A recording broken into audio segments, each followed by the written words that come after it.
Audeze LCD 2 Pre-fazor. Pre-fazor. What is a phasor? What does pre-fazor mean? Don't these look like brand new headphones? Are these brand new headphones? No, they're not brand new headphones. These are older headphones. Why am I doing a review on older headphones? Because they are fantastic. Because if you find a pair, you should probably get them if you really like them, which I really like them. So yeah, these are really nice. And I haven't seen a lot of YouTube reviews of these. I mean, YouTube was around like back then, but I haven't really seen a lot of reviews. Maybe they weren't doing a lot of headphone reviews back in, what was it, 2006, 2007? I don't know. These are from like 2014 or something like that, 2013. So yeah, let's go over them. Hi, I'm Stereo Azimuth, by the way. Nice to meet you. LCD 2s. Build. Let's go over the little bit of the history, and then we'll go over to the build quality and design. But I'll have you take a look at them. These are the ones in walnut. So they're really nice looking. I really like how they look. The LCD 2 were made back in 2013 by Audeze. They then switched over to this is the second sort of version. And the way that you can tell is because it has this little, the way that the cable leaves the back. So this right here has this little, I don't know if this is plastic, it feels like metal, but the round, like wood part is completely circular. The older ones will have like wood part and the connector will be straight out, not at an angle like this. And the wood actually goes around the bottom of the connector. Sometimes the wood would split. And you might see these on used ones because they made them out of walnut and bamboo. And because of the splitting, Audeze changed it to leave now at this angle with this metal housing around it. So, but otherwise they're the same, and they're made the same as far as like the internals and everything of those. These particular ones have angled pads. Are very plush. It's just like, I don't think it's memory foam, it's just regular foam, and you can feel and hear that they don't have the phasors. Now the phasors are, they kind of look like wings, airplane wings on either side. So you have like the diaphragm, right, and then you have like the array where they're, you don't want to get hands or anything in there. And you have the bars where the magnets are. Well, the phasor is basically this like non-magnetic material to not get in the way of the magnets, where it's like angled on either side like an airplane wing. And the idea is like, low pressure. So the airflow can flow easier from the diaphragm, like to your ear or whatever. There's a lot of debate about phasors and stuff, and other planar manufacturers using it and what it sounds like and what the timbre sounds like. I have not heard a set of LCD 2 phasors, but if you have any, please send them to me. I'd love to hear some. But there's a lot of love for these LCD 2 pre-phasors. Okay, now how to tell the difference between if you have phasors or pre-phasors, there's a link in the description that will tell you, because these basically look exactly like LCD 2s today that do have a phasor. Because the LCD 2 now you can get in a walnut trim, a bamboo trim, or just the black metal. These are particularly walnut, which is very nice looking. Love the look of them. Love the feel of these angle pads. The design, you can also tell these are a little bit older because this has the older headband. It has this like padded, headband, which the Audeze headband already is crap. I hate it. I hate the new headband. The new headband, the only real difference is like, instead of this, like get rid of the pads, and then it's just these two metal bands. And then they put this like piece of like leather or faux leather with some perforations. And it doesn't matter. Like that was actually the new one is probably actually worse because now you have this like metal band. It's just like digging into my head with just like a little piece of faux leather or whatever like above it. So it's just like totally digging into your head. At least these have some padding on top. Now because of the weight, these do have extra weight. This top part does get, top of my head does get a little bit warm. Because you can feel it right there, like it's carrying all the weight. But after long periods of time, yeah, you do kind of get head fatigue a little bit because of the weight and because of it's hitting this like one point right here at the top of your skull there. But it's not too bad. At least there is some padding and not just like this little piece of faux leather, like I said. But I still just don't like this headband. I don't think these parts are just like easy to break, and especially with something very easy. I mean, it's just held on by this like little lock screw or whatever, and this can bend. And I mean, I've seen headbands like totally weirdly bent and all this other kind of stuff. So I wish they would upgrade their headbands so bad. So, but yes, they do carry some weight. The comfort of the ear pads though is totally awesome. So let's just talk about the timbre. What do they sound like? I've never found a planer I've really got along with. I've had HE500s, LCD2 classics, had PMX2s, which are Oppo, like modified by a company called Audio Zenith. I've had, Alpha Dogs. I've had, what was the list I've had? I mean, and I've had a lot of planers, Mod House, Audio T50s.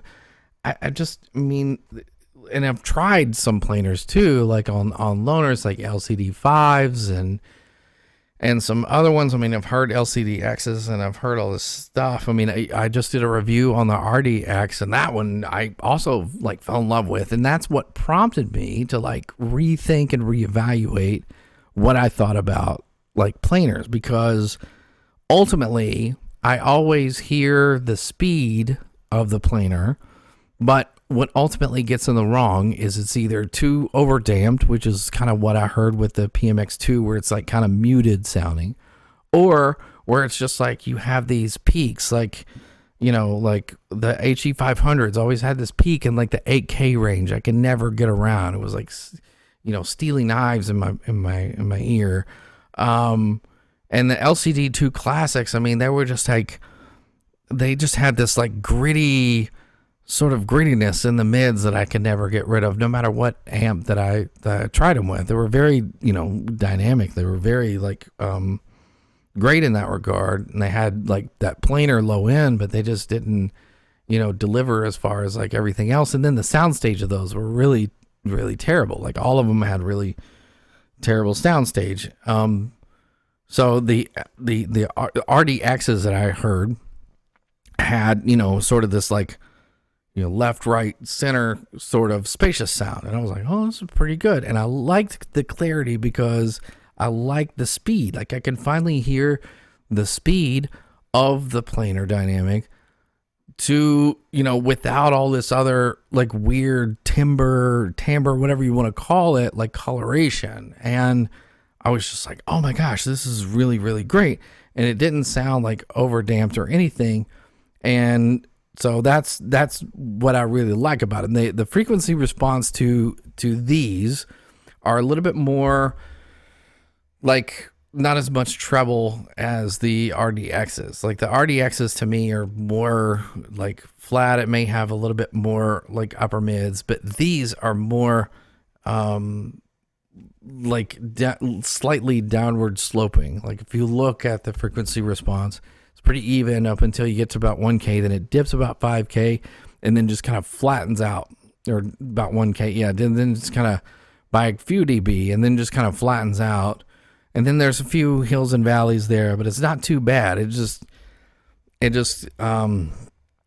top end doesn't really sound very sparkly, but you do get the quickness and speed out of them. and you do still get that like, center, left, right sort of, sort of clarity.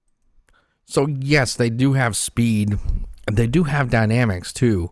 Some planars to me, like the Dan Clark Audio Variety, very sort of kind of microscopic, where there's not a lot of macro dynamics. There's a lot of micro dynamics going on, and you get a lot of detail.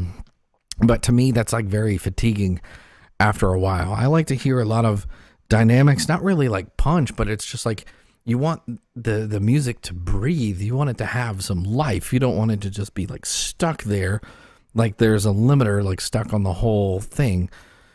So yeah, these to me have a lot more, have some speed and dynamics and very punchy. They almost sound like dynamics, but they have a little bit more clarity, I think, because they don't sound quite as claustrophobic or congested as some dynamic headphones do. It does that planar thing where stuff doesn't interfere with other stuff. So you can hear something going on, especially in the low end, and then in the high end, like there's more stuff happening, but like it can all happen at once. It doesn't necessarily have to take over the attention or whatever's the loudest thing, take over and sort of mask everything else that's going on in the music. That's the biggest like complaint that I have about dynamics, is that, unless you have really good dynamics, then dynamic headphones, that is, not like dynamics, the word, then, and good amplification with those headphones, those electrodynamic headphones, then, you can't really, enjoy it. Like I've heard, bad amps have this congestion worse than others with electrodynamic headphones. With these, no matter what amp I try. Now, the only time I hear congestion, or I hear like where it sounds like limited, or where I get like a lot of sort of micro dynamics and not really a lot of macro dynamics, is when I plug into like a portable source, or when I plug into like a tube amp. Like my Quicksilver amp has enough power to give them plenty of volume, but it does not have the drive to like really give them a lot of macro dynamics and slam.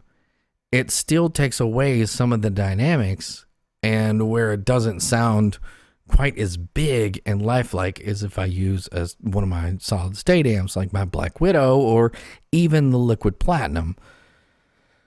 So, and if I plug into something like this, like my DX50, like I can really tell a difference. Like I can probably get the same amount of volume out of this, out of my HT 650s as I can these, but this is still not going to have a lot of dynamics and just sound like weak and make it sound, kind of strained. So that's why you need a lot of power. You do need a lot of power for, planars. And these like really sort of, I can hear the difference, and like, yeah, you need some good, power. These do have some damping to them that you need to kind of like push through all of that. And I can use other amps like my Magni Piety or my Valley One, but the problem with that is like I kind of lose some of the low end punch. I get some of the dynamics and some of the lifelike stuff, but I still lose some of that really good planar, like kind of like low end shake your pants kind of thing. The detail retrieval out of them, I feel like, for planars, they're really, really good. They're way more than the PMX2s that I used to have. I don't really complain about them a lot. Now, my other dynamics like HT 650s and HT 600s are probably going to have, they do have more like detail to them, but they don't have quite the speed and the clarity. So you do kind of trade off some soundstage, you do kind of trade off some detail. And yeah, you could probably go up to LCDX, or I could go up to other, Audeze models and get more, detail, but then after that, those come with more, they're harder to drive. They have a little bit more different frequency response, those kind of things. I really don't feel like I'm missing a lot of the music, especially when I want to put on headphones and just like when I'm, working or just like chilling out. If I was really wanting to listen to, details and get into the minutia of all my stuff, I would probably choose like different headphones. They're not going to give you the ultimate, even though that they do have this like clarity and speed, they're not going to give you like all of the details, but they don't really give me a sense of being like muted or feel like I'm missing out on anything. I hope that's clear enough for everybody. Soundstage and imaging. Soundstage, like I said before, kind of like the RDX where you get this left, right, center sort of thing. A lot of planers to me just kind of have this like even open planers, right? Like even as open as they are. When I had LCD2 Classics and HE500s, there was a lot of sound leakage that came out of the side. And you would think these are open. They must have great soundstage because there's a lot of soundstage. There's a lot of sound leaking out of the back. I mean, those were horrendous and notorious for just like leaking out sound, out of here. So you would think that would translate into better soundstage, and it didn't. It was quite the opposite. The HE500s and the LCD2 Classics were kind of like HD600s. The sound were more kind of like closed headphones. It was kind of like just right there, just kind of like left and right. Just kind of, These at least give me some sense of space. Not really a whole lot. It's probably like a smaller room, I would think. Even if you're listening to a big recording, it still sounds a little more intimate. Now, it doesn't sound as intimate as like right there, but it still gives me some sense of space, like more so than the 600, but not so much what the 650 can do. Hopefully that clears up about soundstage. I do think these are, more sort of 650-ish. If you like HD 650s, these offer very similar tonality with a little bit more clarity, but maybe not as much like bigger soundstage. And just remember, they are kind of harder to drive.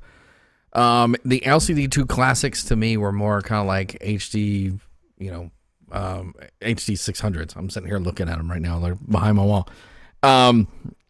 So hopefully that clears everything up.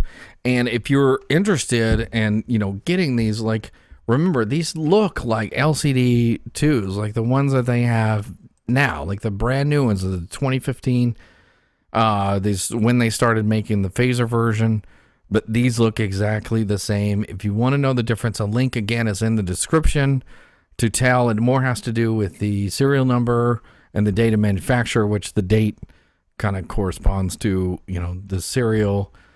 And also if somebody has, I'll also say it again, if somebody has some LCD2, Fazor, I would love to hear the difference and love to compare the difference between these and a Fazor version, because I've had LCD2 Classics and I really like to hear the difference between these and the Fazor version of non-Fazor versus Fazor. So I hope that helps everyone out. I hope that you enjoyed this video. Please, again, like and subscribe. And I've got some more reviews and some more product stuff and some more DIY stuff. So guys, stay tuned and take care.